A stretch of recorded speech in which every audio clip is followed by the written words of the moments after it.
প্রথম প্রথম সবাই থাকবে, খুব ভিড় হবে চারপাশে, হাসি ঠাট্টা আড্ডা গল্প খোঁজ খবর, গুড মর্নিং গুড নাইট ইত্যাদি।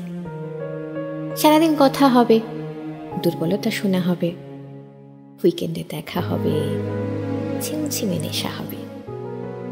তারপর আস্তে আস্তে যখন সবটুকু জানা হয়ে যাবে, নতুন কোনো গল্প শোনার থাকবে না, বলার থাকবে না, কোথাও আর একটু রহস্য থাকবে না, তখন আস্তে আস্তে নিভতে শুরু করবে যোগাযোগের ঝাড়বাতি।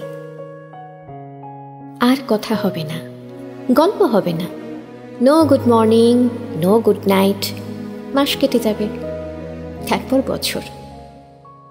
চ্যাটবক্সে তাদের নামের পাশের ওই সবুজ আলোটা আগের মতোই জ্বলবে আর নিভবে।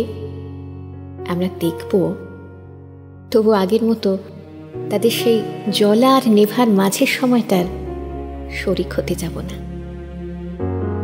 প্রথম প্রথম অনেকে থাকে, ধীরে ধীরে ভিড় ফাঁকা হয়, পড়ে থাকে হাতে গোনা কয়েকজন, যারা আমাদের সমস্ত রহস্য উন্মোচনের পরেও সমান আগ্রহ নিয়ে পাশে থেকে যায়।